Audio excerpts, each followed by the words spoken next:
Kolejna misja odbędzie się w Dolinie Bugu. Proszę o podjęcie niezbędnych kroków. Dolina Bugu?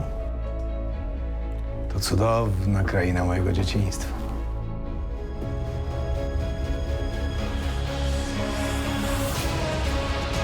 Misja Natura. Natura 2000 to najbardziej ambitna inicjatywa, jaką podjęto w celu zachowania europejskiej przyrody. Jej głównym celem jest ratowanie rzadkich siedlisk przyrodniczych oraz ochrona roślin i zwierząt zagrożonych wyginięciem. Na wyprawę, której zadaniem będzie poznawanie terenów objętych tym programem, wybraliśmy Romka, ornitologa i obrońcę przyrody, i Małgosię, osobę ciekawą świata i wrażliwą na piękno. Przekonacie się, że mądre gospodarowanie na terenach chronionych przynosi korzyść zarówno ludziom, jak i środowisku, a dobre praktyki, czyli czynności wspierające przyrodę, zaskoczą Was swoją skutecznością. Romku, Małgosiu, zaczynamy.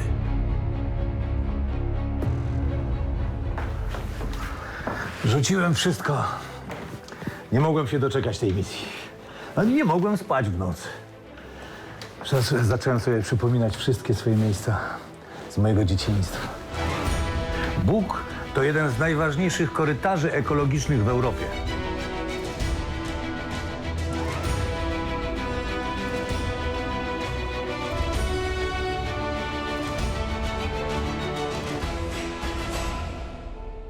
Udajemy się do zachodniowołyńskiej Doliny Bugu, która leży na Wyżynie Wołyńskiej. Zachodniowołyńska Dolina Bugu to wprawdzie ostoja siedliskowa, ale jest to ważny korytarz migracyjny ptaków, więc mam nadzieję, że zobaczymy tam dużo interesujących gatunków. Generalnie Bóg jest jedną z niewielu rzek w Europie tak naturalną, bo nie jest uregulowany, naturalnie meandruje, są tam wyspy, zakola, starorzecza, łęgi wierzbowe. Jest przykładem środowiska, w którym człowiek nie odcisnął swego piętna. Ile ja bym dał, żeby tam się teraz znaleźć?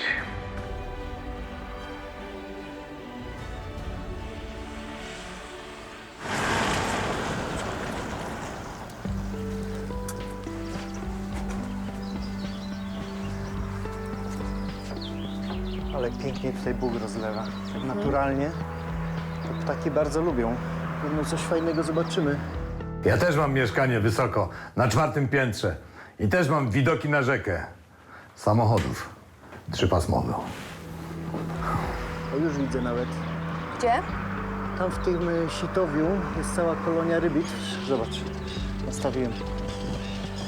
Wiesz, one budują gniazda takie pływające, przymocowane do roślin i w momencie jak woda ulega, wiesz, podwyższeniu czy obniżeniu, to te gniazda cały czas są na wodzie, więc nic się nie dzieje, nie zalewa ich. Rybitwy tworzą takie luźne kolonie. To jest taka, wiesz, forma obrony przed drapieżnikiem. Małgosiu i Romku, przed Wami spotkanie z Anną. Cześć, Ania. Cześć, Aniu. Cześć. Udało się wam tu wskrobać? Tak, jakoś daliśmy radę. Łatwo nie było. Też mi wielka wspinaczka. Ja to robię takie kilka razy dziennie. I to z wózkiem, dzieckiem, torbami i nie mam windy. To jest to miejsce, tak? O którym opowiadałaś i tu zobaczymy kilka ciekawych gatunków roślin. Część zobaczymy tutaj, część tam na zboczach, które widzimy w Dolinie Bugu, gdzie są murawy kserotoniczne. Od razu mamy jeden gatunek. Macierzanka marszala. Akurat wspominaliście o Michowszczyźnie. Tam częściej występuje, tutaj na Lubelszczyźnie ma też tylko kilka stanowisk. To jest ta różnica, że niektóre gatunki u nas są rzadsze, tam częstsze, albo występują bądź nie. Rzeka Bóg to jedna z ostatnich w Europie rzek nieujarzmionych przez człowieka. Z licznymi zakolami, starorzeczami, łąkami zalewowymi i lasami łęgowymi.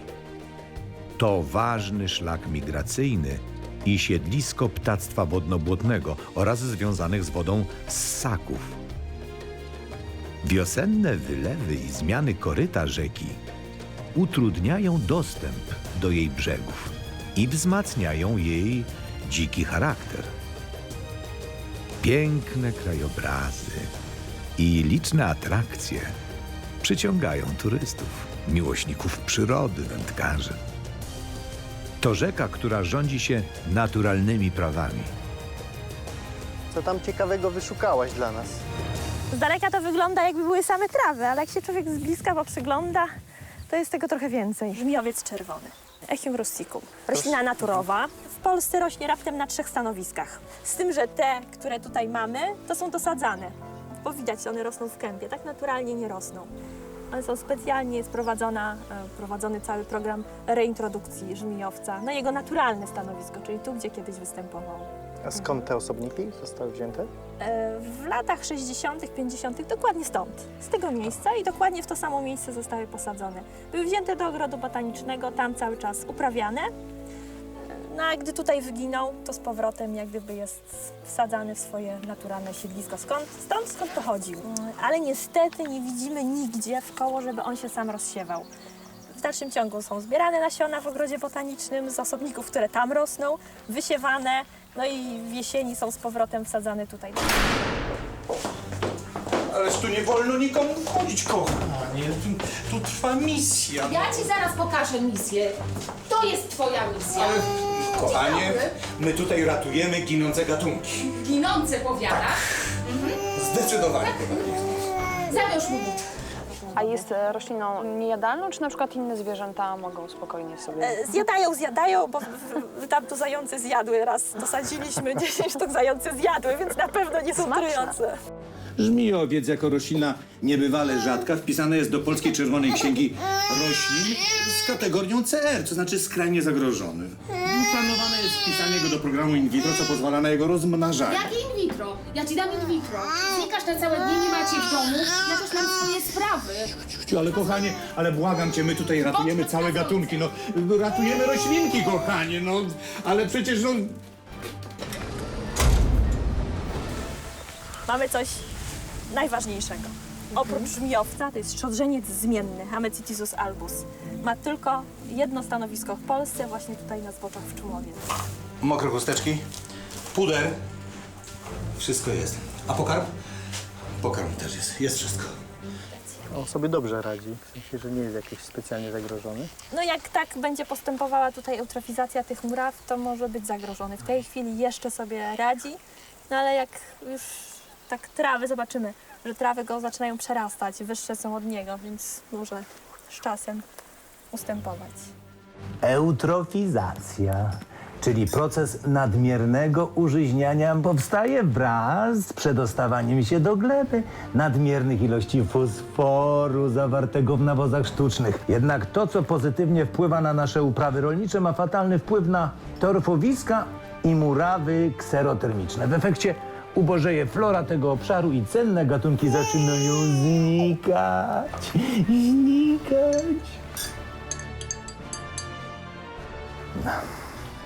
O, tutaj mamy kolejne gatunki, takie typowo murawowe.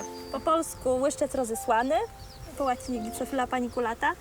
Też gatunek, który jest związany z murawami, rzadko występuje na terenie Polski. Czasami jest uprawiany i ucieka gdzieś z upraw, ale tak to ma naprawdę kilka stanowisk. Zresztą podobnie jak kocimiętka. Tutaj jest kocimiętka naga. W przeciwieństwie do znanej nam kocimiętki lubiącej, którą lubią koty, ma nagie liście, zupełnie nieowłosione. No i jest większa troszkę. Mięta. Pachnie bardzo mocno. A co ty robisz? Przestań, no co? Co tam u was za zakłócenia? Zakłócenia? Nie, u nas wszystko gra. Wy lepiej sprawdźcie swój sprzęt. Mam pomysł. Żeby zyskać na czasie, nalej wody do wanienki. Wody? Wody. Co? Jakiej wody? No, do kąpieli. No co ty? Jaka kąpiel? Romku, to znaczy powiedziałem wody, bo to nad wodą spotkacie się z waszym rozmówcą Markiem, znaczy nad rzeką się spotkacie, ale ruszajcie szybciutko. Aha.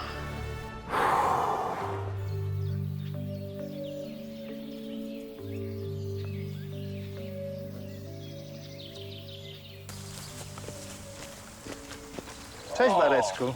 Kogo ja widzę? Cześć. Romku. Cześć. Cześć. To jest Marek, mój przyjaciel. Cześć, Marek. Małgosia, bardzo miło. Co robisz? No, wiesz co, akurat skończyłem w tej chwili monitoring ptaków na To jest liczenia. W ramach monitoringu Nie, to akurat sobie teraz odpoczywam tak po całości liczeniach, nie? Także tak na spokojnie. A co to jest monitoring? Czym się konkretnie zajmujesz? Musimy wszystkie ptaki, które znajdują się na danym terenie i są to zmiany parametrów w upływie czasu, które bierzemy pod uwagę głównie właśnie występowanie danego gatunku na danym miejscu, liczebność jego, rozród, prawda, i takie główne akurat... Liczycie gniazda, tak? Tak. Są specjalnie wytypowane odcinki jakieś, nie, i w tych akurat miejscach liczymy te ptaki. Poinformujemy Romka i Gosię, że dalej popłyną kajakami. Woda nas uratowała, woda, ci.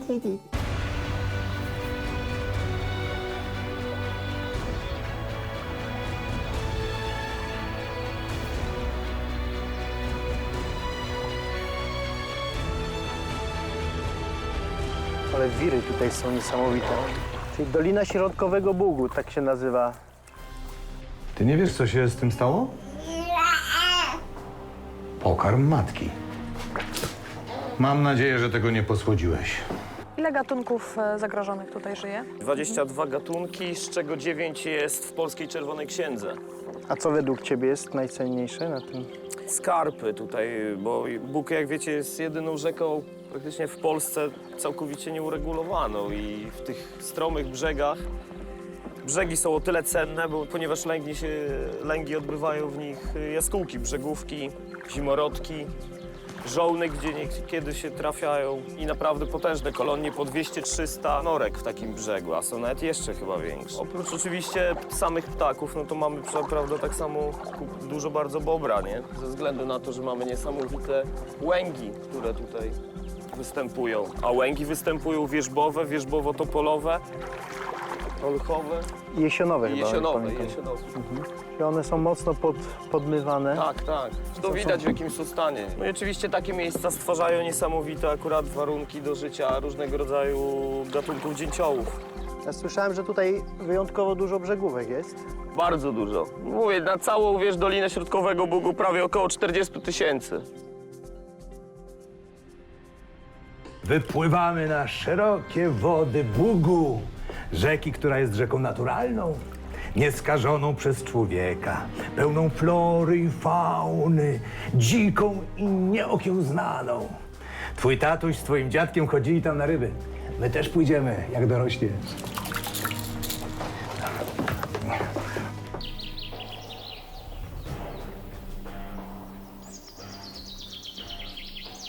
Zobacz, Romek, tam są 2 norki zimorodka. Widzę.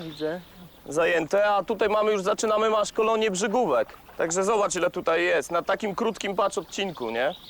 Tu podejrzewam, że jest jakieś 200-300 gniazd może. Myślisz, czynnych? Tak, no masz, Patrz, wlatują akurat do norek. Wylatują. No i teraz jak zobaczysz taką sobie kolonię, to od razu możesz sobie wyliczyć, że na cały taki Bóg rzeczywiście może być ich 40 000. No i typowy kształt brzegówki Właśnie. norka. Bo norka brzegówki ma taki właśnie podłużny. Po kształcie norek możesz stwierdzić, co to za gatunek. Żołna ma całkiem inne jeszcze. Zimorodek ma taką lekko kwadratową. Tak. Widzisz? A to są stare jeszcze brzegówki, wiesz, one są rozkopane niektóre. One teraz chyba karmią młode. Tak to wygląda. O, krążą, zobacz jak krążą, to denerwują się chyba. Tak, no podpływamy, się niepokoją, nie? No dolej trochę, bo się wychładza. Teraz słyszę płaszcz dziecka. A to zakłócenia jakieś pewnie. Jesteście blisko granicy. Zobaczcie, co to leci. Czapla siwa. Ale pięknie. Tak.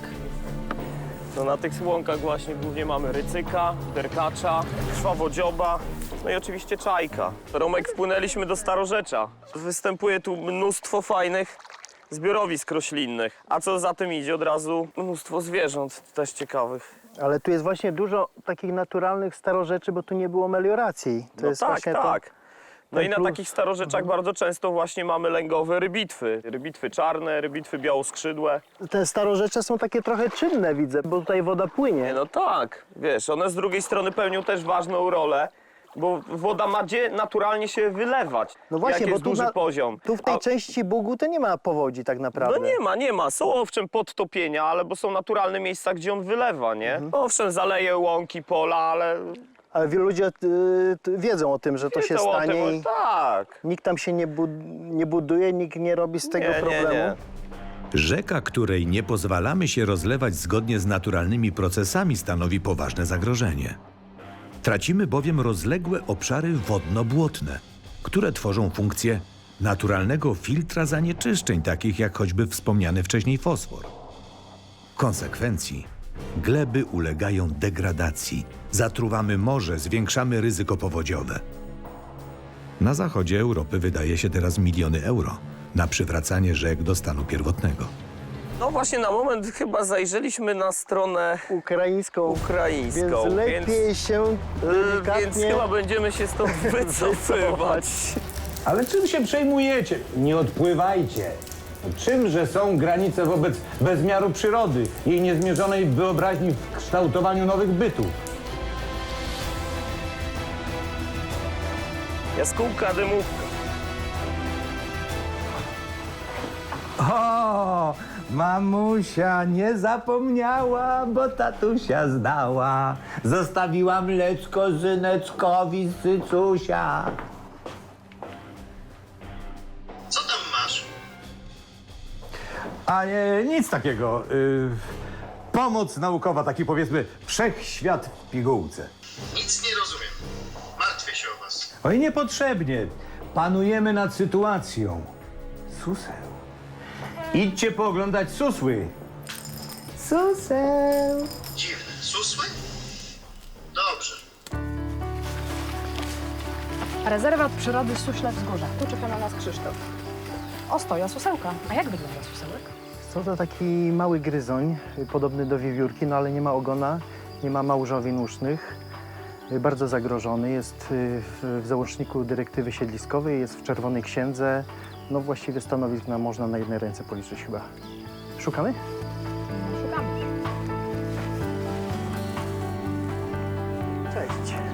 Cześć. Cześć. Rozpoczęliśmy liczenie susłów. To jest taka coroczna inwentaryzacja, która ma pokazać, czy tych susłów przybywa, czy ubywa. Naocznie można zobaczyć, ktoś by powiedział, w jaki sposób możecie to zrobić, że jak można policzyć taką liczbę nor, dziesiątki, setki czy tysiące. No No chwili zwłaszcza, tutaj, że część wchodzi, część wychodzi, tak? I nie wiadomo tak naprawdę, który został policzony. w tej chwili jak to tutaj się dzieje? na tysiące, ale metody są różne, dlatego że najprostsza metoda polega na tym, że wytycza się transekty, czyli takie pasy, powiedzmy, przebiegające wzdłużnie bądź poprzecznie, w zależności od obiektu, przez taki rezerwat. I na nich liczy się te nory, czyli trzeba niestety przejść mozolnie każdy metr kwadratowy i odnaleźć te nory. Odnaleźć je, ale też i określić, jaki jest ich rodzaj. Tu jest właśnie widoczna nora ukośna.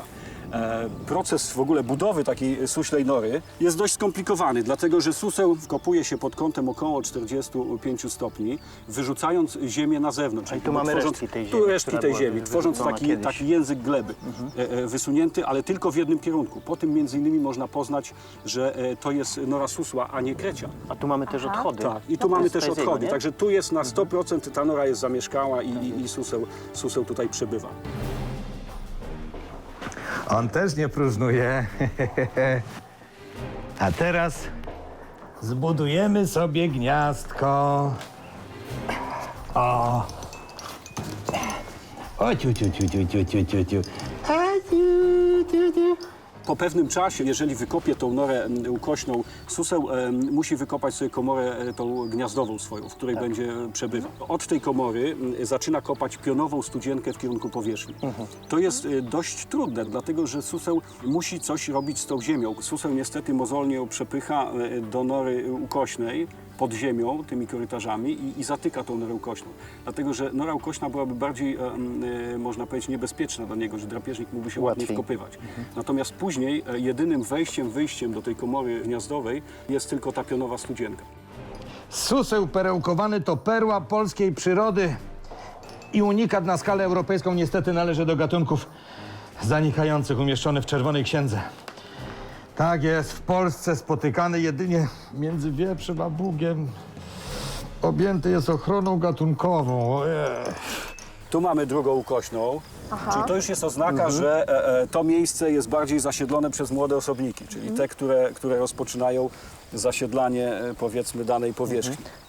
Jest następna nora przed chwilą kopana, ukośna, przy czym tutaj widać, że zrobił to młody suseł, dlatego że wykorzystał kretowisko.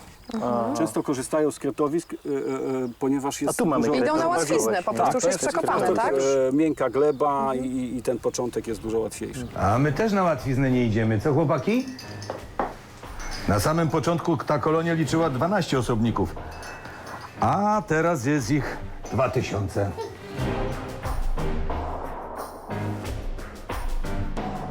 A ja mam, a to jest pionowa.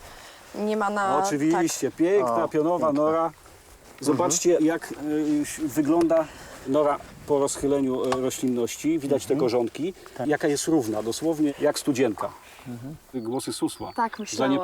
Zaniepokojony naszą obecnością, wydaje takie dźwięki i susły ostrzegają się na danym areale, że drapieżnik pojawił się na obiekcie. No brawo, brawo! Jestem pod wrażeniem! Ależ doprawdy to nie było takie trudne, kochani. Muszę częściej zostawiać was razem. Pewnie, pewnie. Choć suseł żywi się najczęściej zielonymi częściami roślin, nie gardzi także pokarmem zwierzęcym, prawda? Zjada sobie owady, dżdżownice, jaja ptaków.